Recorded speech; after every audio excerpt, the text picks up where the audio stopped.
Today on Locked On Red Wings, it is airtight in the Atlantic Division with no room to breathe, but some of those roles have been reversed.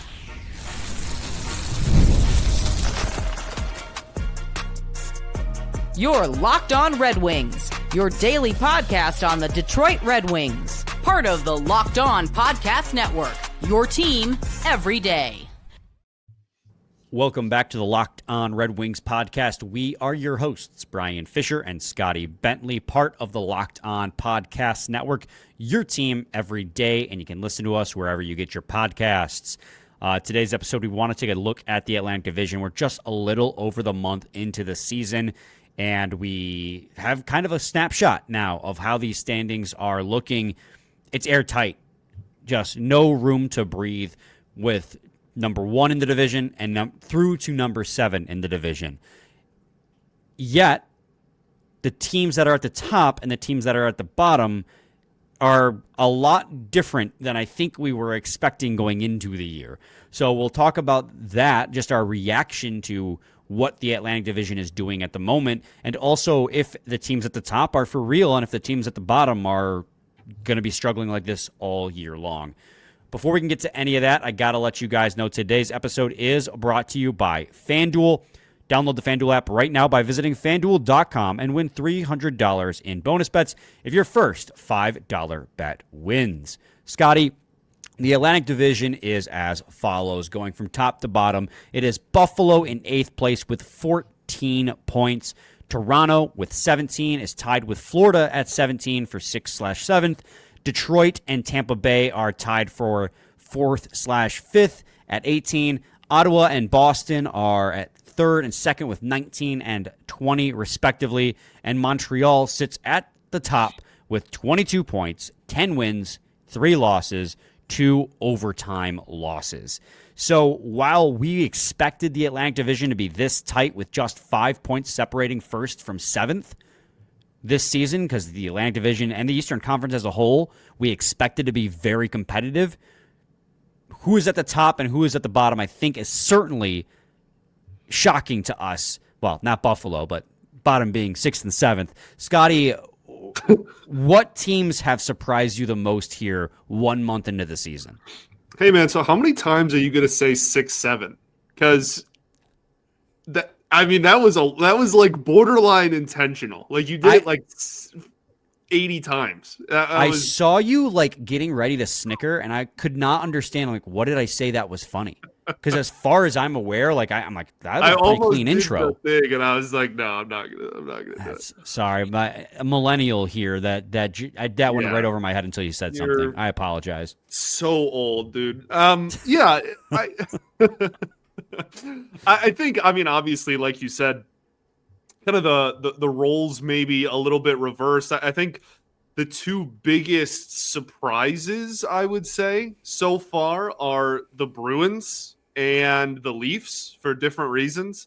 But it almost feels disingenuous to even say that, because those two teams, despite the fact that they're 2nd and 7th respectively, are 3 points apart from each other. Like it's not like, oh my goodness, the Bruins are off to like some incredible, fantastic start to the year, and the Leafs, like can't win a game. Like no, they're both over 500, and the Leafs have 2 fewer regulation wins than the Bruins. Like, so I guess, like, again, those would be the two biggest surprises just in terms of where they fall in the standings. But we're still at a point in the season where in, 2 weeks' time, the ship can be righted, and it could just be kind of chalk and how we expect it to be.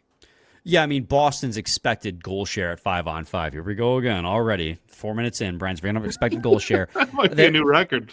They're 29th in the NHL. Yeah. They are a team that is hot and cold. +1. Yeah, no, and like have you seen their schedule, how it's played out? They won 3 straight to start the season, then lost 6 straight, right. And now they're on a 6-game winning streak. They're on a W6 again, yeah. So like this is a Boston Bruins team that is hot and then cold and then hot again. And I kind of honestly would not be surprised if that's the story of their season, because this is a team you're right. When you talk about the teams that have surprised you the most, I think Boston and Toronto would be number 1 and number 2, because Boston's metrics, I haven't looked at their special teams right now, how that's performing. Their metrics suggest they probably shouldn't be as high as they are, and we expected them to definitely be lower given the fact that their roster is pretty decimated down the middle. They have like no center depth at all. David Pastrnak obviously can do what he does best, and Swayman can certainly have a bounce back season, but I don't think either of us ever at any point expected the Boston Bruins to be second place in the Atlantic Division by the season's end. But here's the thing. It's not the season's end yet, right? Like, it is 1 month into the season, and you put it best. 3 points separating the Boston Bruins from the Toronto Maple Leafs for second and 7th in the Atlantic Division. So it's still wide open. It's a wide open field on who can do what. And I would wholly expect, getting a little ahead of myself, but we're talking about pretenders and contenders. I definitely think Boston is a bit of a contender early on in the season here. I would be shocked if they maintain a divisional spot by season's end, even a wild card spot. I don't have them making the playoffs at all. Yeah, I would agree. I think there's still just a lot. There's still a lot of stuff that they will have to overcome, and I think, to your point, they are a team that is not going to be clearly like among the worst of the worst. That being said, I guess that's kind of like the tier I put them in is frisky. Like, they're a team that can beat anyone really on any given night and still has, elite talent at the very, very top, but just does not have the depth to be consistently good over 82 games. So it's kind of like an any given night sort of team, and they'll be decent, and they'll probably go on hot stretches like they are right now. But I think, as we've already seen 1 month into the season, they will probably also be accompanied by some really cold stretches and inconsistencies just because their depth is so lackluster. So they are. Sorry, go ahead. I thought you were finished. No, that's pretty much it. I just, again, to reiterate, they could lose their next 2 games and be in 7th. Like, like that's how close everything still is. And they are the definition of outscoring their problems right now. I mean, they are, I think 6th in goals against, 6th most goals against at 5-on-5, but they're also 8th most goals for at 5-on-5. It's just they're outscoring their issues right now, which is, we've seen it with the Red Wings and the Buffalo Sabres in years past. That's not a formula for success long term. Both the Buffalo Sabres and Red Wings got close to making the playoffs in the years they outscored their problems, but they fell just short.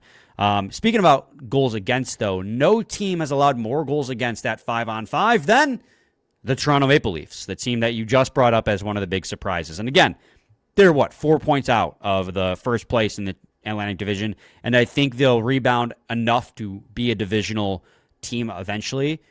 Defensively, though, they've been putrid, and part of that is they lost Mitch Marner, who was their best defensive forward. He was a PK 1 guy, a power play 1 guy, and a 100-point scorer. And part of the petty part of me, Scotty, is like, oh, you mean that losing Mitch Marner actually does make a difference? Because so many Leafs fans were trying to convince themselves that losing Mitch Marner wasn't going to hurt them that bad. And wouldn't you guess it, that another part of it too is that they're trying to play a different brand of hockey right now. They're trying to play a bigger, more physical game, relying less on their skill because the skill hasn't worked for them in years past, and it's not working.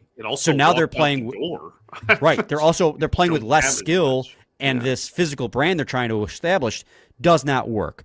But they are still also second in the league at goals for at 5-on-5. So just like the Boston Bruins, despite the putrid record, they are also outscoring their issues. Right. They're just not getting the results that Boston is. So two teams that kind of, I think Toronto will be fine because you have too much talent there in Austin Matthews and Nylander and Nyes to, in my opinion, for them to not make the playoffs still. But they gotta figure it out real quickly here because it's tight right now. But if you keep dropping games, eventually somebody's going to create separation. For sure, yeah. And I also am, my worry meter, if you will, on the Leafs, would be very low if I rooted for that team in any capacity, which obviously I do not.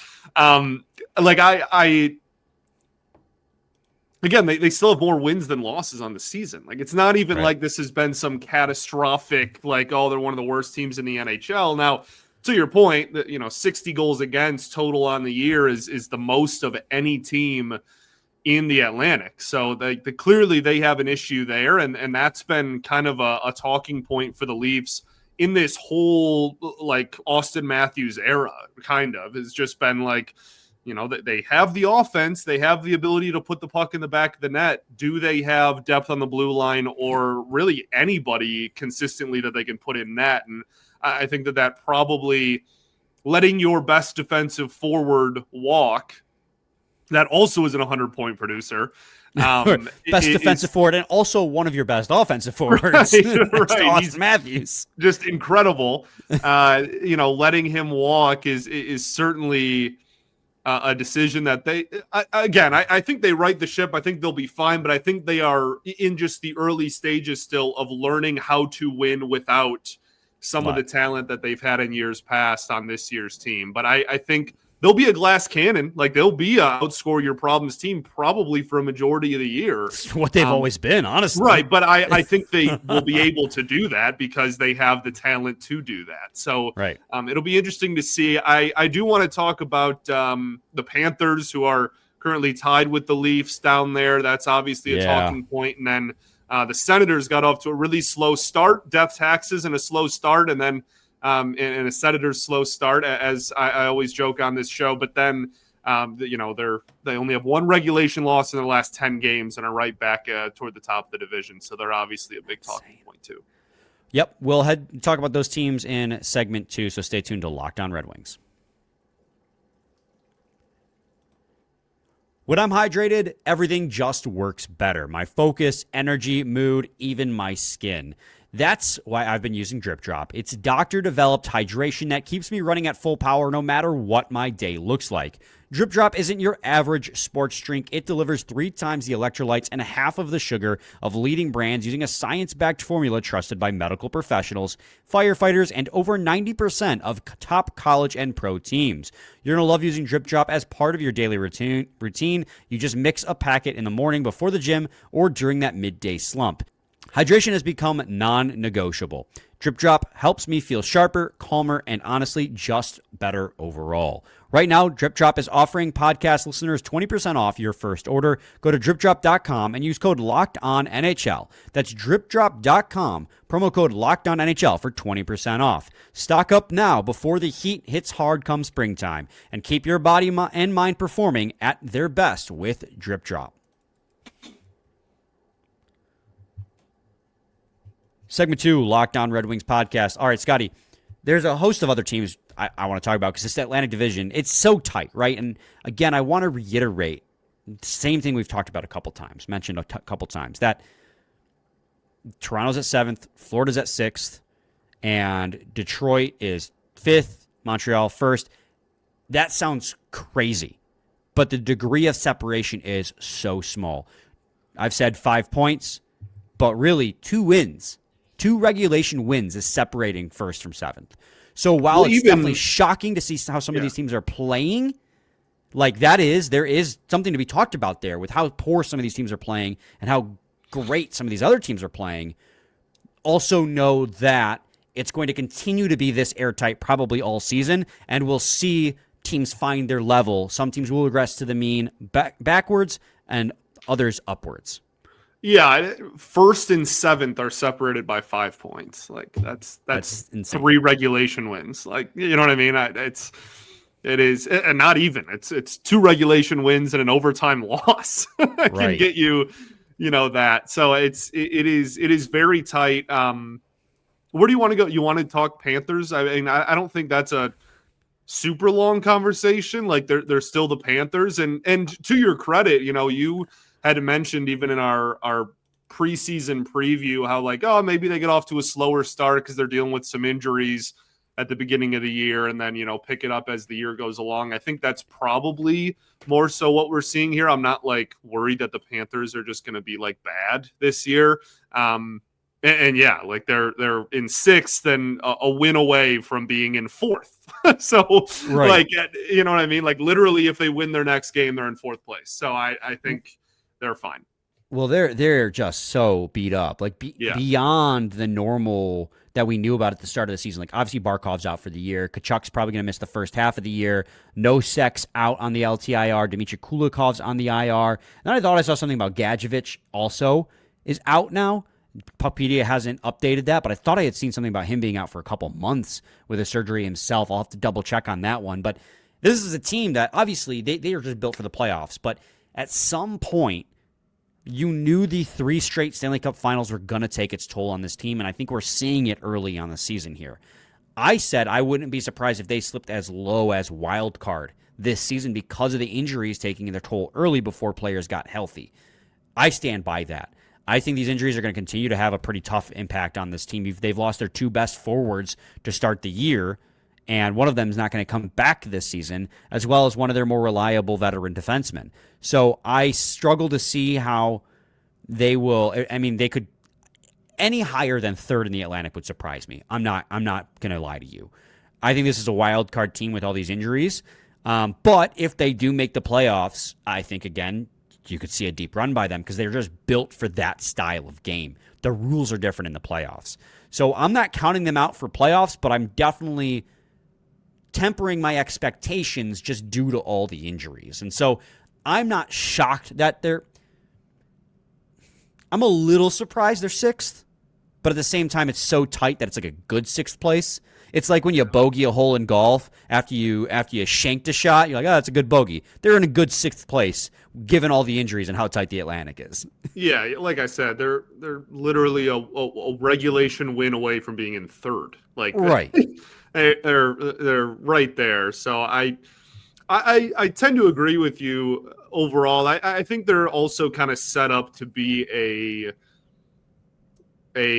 maybe a post-Olympic break team. Like you go into the deadline, you can buy a little bit at the deadline from their perspective. You're going to get Tkachuk back. You throw, any new pieces you get in there and you still just have the pieces for another run and can kind of get hot there in the last few months of the season. So if they can just keep their heads above water from now until then, I think they'll be fine. Another team, I kind of talked about it a little bit before the break there, but Ottawa gets off to their patented slow start, the first 2 weeks of the season, and now in their last 10 games has 1 regulation loss. They have gotten points in 9 of their last 10 games and are now in 3rd place, not tied with anyone, which is a rarity in this close of a division. But yeah, are outright just 3rd place at the time of this recording. Do still have a -1 goal differential on the season. They have given up the 2nd most goals in the Atlantic, only 2 better than the Maple Leafs. Then the Leafs that we just absolutely ragged on, right? The Leafs are 60 goals against on the year. The Sens are 58. But in that same breath, they also obviously -1 for those math whizzes at home have 57 goals for, which is among the top in the division as well. So another team that it seems to be a reoccurring theme in the Atlantic seems to be just kind of outscoring a lot of their problems, but Ottawa's a little bit more of like a line in the sand of like, okay, before this date, they were struggling. Since then, they've been a lot better. Yeah, they went on like a goal explosion a week and a half ago, beating the Bruins 7-2 and the Capitals 7-1, I think in back-to-back nights. Yeah. They did then give a big number up to the Blackhawks, losing 7-3. But I think after that, they're on a 5-game point streak. They won, overtime loss, win-win.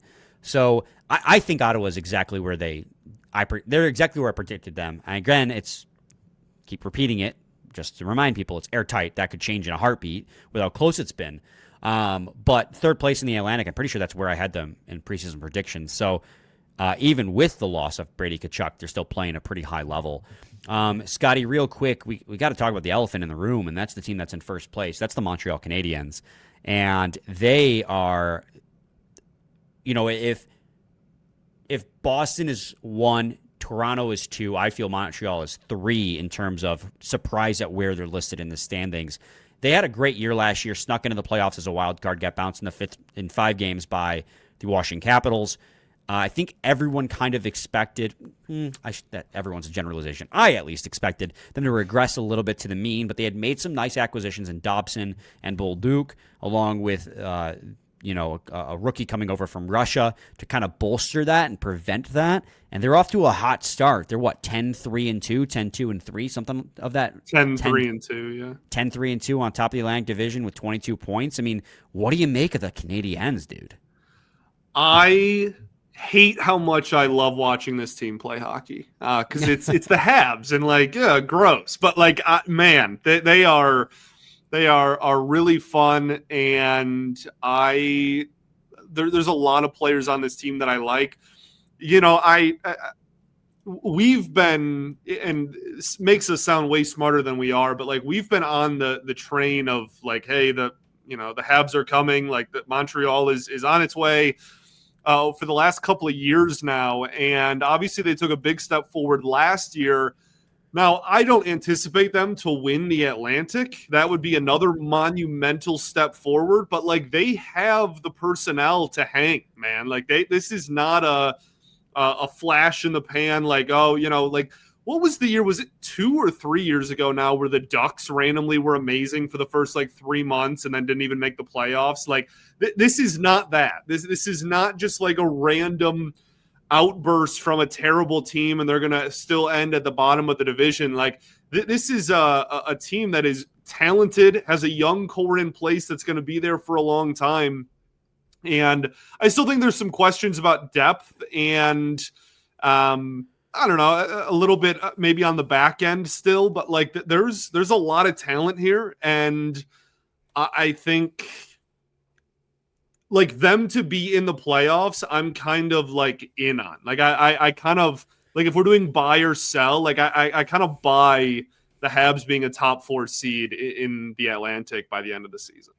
Yeah, I think they're playing way better than they are right now. And I don't mean again, I certainly don't expect them to win the Atlantic. I agree with that. They have the best shooting percentage in the NHL at 5-on-5 with 13%. That will regress. Their PDO right now is second best in the league at 5-on-5 at 104%. They have the 5th best power play. Yet their expected goal, Scotty, is I think 22nd in the league.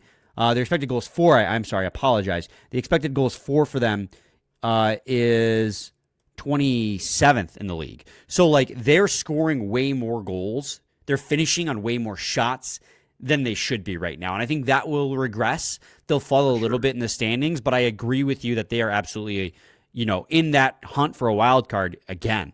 It's going to be, because again, this Atlantic Division, there's no team outside of Buffalo, who's exactly where we expected them to be, is out of this race. Every single one of these teams I can see making the playoffs if they just play their cards right. And right now, early in the season, Montreal's playing their cards right. They're hot, they're fun, they're full of confidence. And when you're playing well, the thing is sometimes you create your own luck, right? We say, oh man, the Wings just got unlucky. Well, when you're playing well, you're playing aggressive, pucks tend to bounce your way more often because you're creating that luck. And right now they are. Eventually, water will find its level. I don't think they're going to be like the Vancouver Canucks of 2 seasons ago, where they had a PDO in the season of 117 and almost won the President's Trophy. Didn't they win the President's Trophy? I don't remember. But they were one of the best teams in the league that year. But they're playing unreal hockey right now. And I sell on them being number 1 in the Atlantic Division, but I certainly buy on them and being, a wild card threat all the way throughout the season.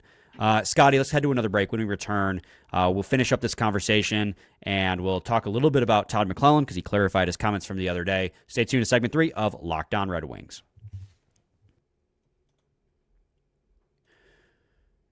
The NBA is back, and there's no better place to get in on the action than FanDuel, the official sports betting partner of the NBA. Even if you missed the start of the game or you want to ride the hot hand, FanDuel has live bets on everything from who will score next to fourth quarter comebacks.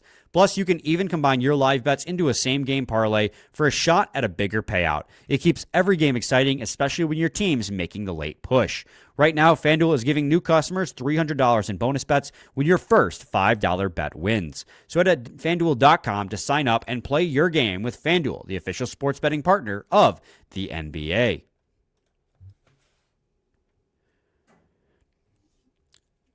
Scotty, the only two teams we haven't talked about Tampa Bay, Detroit, or Buffalo, really. Well, we don't really need to talk about Buffalo, honestly. Let's just that doesn't come across as Buffalo really quickly. They are who we thought they were.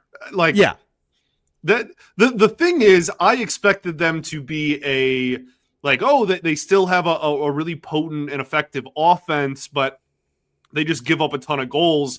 That hasn't really been the case. They actually their goals against and their defensive numbers aren't terrible. Their offense is putrid. They have comfortably the fewest amount of goals scored in the Atlantic at the time of this recording. And I mean, the only way that they would turn it around is if they became the team they were 2 years ago and they just outscored all their problems. So I think that's really all I have to say on Buffalo. Yeah, their save percentage and shooting percentage at 5-on-5 is like smack dab in the middle league average. Yeah. So it's not even like they're underperforming, they're overperforming. They're kind of exactly where we expected them to sure. be.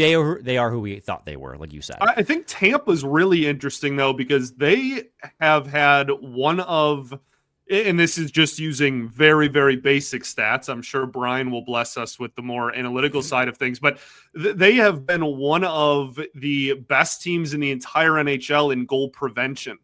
They are so comfortably the fewest amount of goals allowed in the Atlantic. They've only given up 41 goals all year. The next closest team is the Habs at 47. Like that's the same amount of games. That's a 6-goal difference. Their offense is, I mean, they have the same amount of goals scored as the Red Wings, like a kind of a middle of the pack-ish team. But their goal prevention has been so incredible that even without maybe a super highly productive offense, they find themselves in 4th place in the division and 7-3 in their last 10 games. Yeah, I know they started the season kind of cold too. They lost, oh my goodness, they not just kind of cold, they were putrid to start the year. They lost 6 of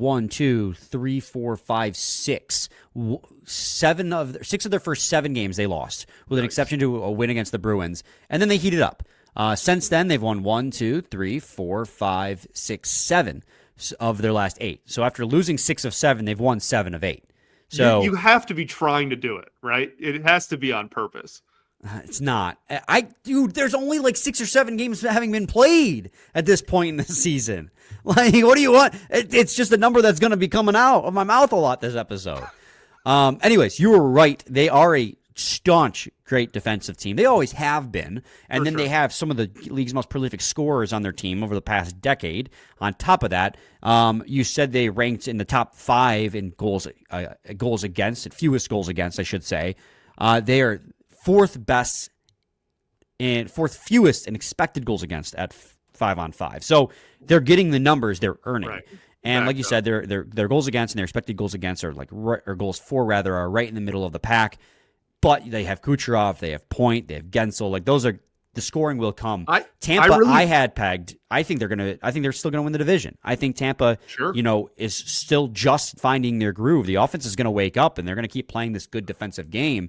Their PDO right now is at 98%. So there's a little wiggle room for them to improve. Yeah, this is like the lamest possible take ever, and I want to preface that with acknowledging how ridiculously obvious of a sentence this is going to be. But this is a team that I think is poised to do really well in the postseason.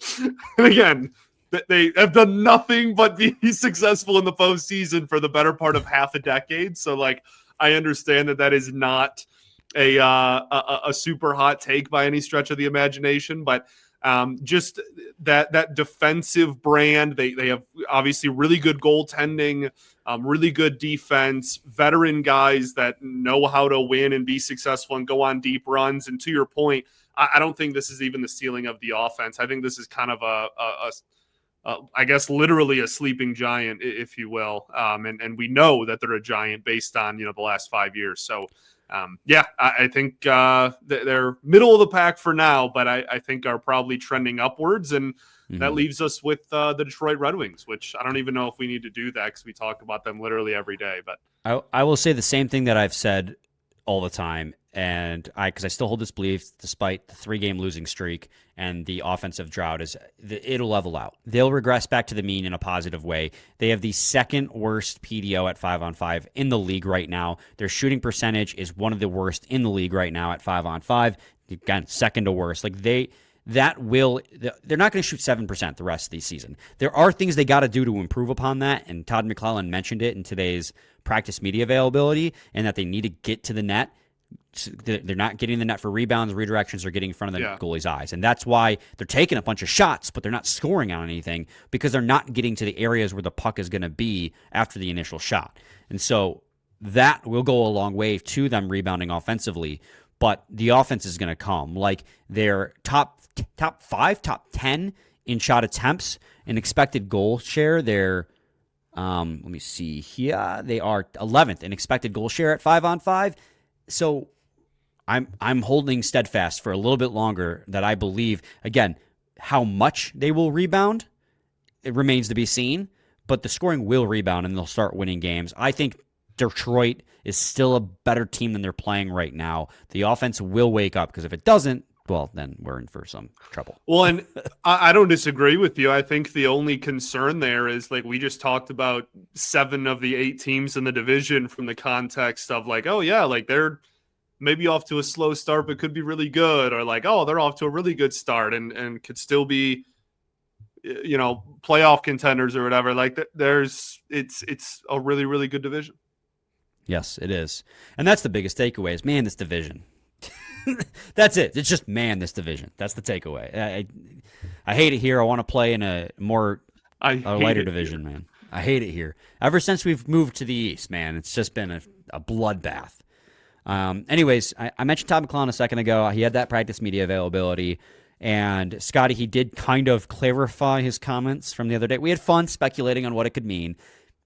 He since said, it came off in a way I did not mean. Steve, we didn't bring Nate Danielson up in order to buy tickets for players to send them elsewhere. It's that's not what he meant. He just wanted to see what they had in Danielson before they made player decisions with the guys on the roster for the roster. As in, i.e., Michael Rasmussen as center, right? The conversation we've been having. So it came off, I think, a little stronger than he intended, and that's why he clarified that. He said maybe Steve Yzerman is not, to his knowledge, shipping out any players at the moment. Right. Which was always the most realistic scenario. But, man, did we have fun with that quote for 25 minutes yesterday. That was fun to speculate. Did we talk about that for 30 minutes, though. Golly. Oh, man. Golly, on an off day, that gave us all the juice we needed. All right, Scotty, do you have any final thoughts, man? We ball, baby. We do ball. We'll be back with a new episode tomorrow. We have a game preview after 2 consecutive full off days. We'll have a game preview of the Anaheim Ducks. Maybe we don't have to preview them because we previewed them on Friday by accident. But we'll do it again anyways. Stay tuned for that. Same time, same place. It's your team every day. Every day.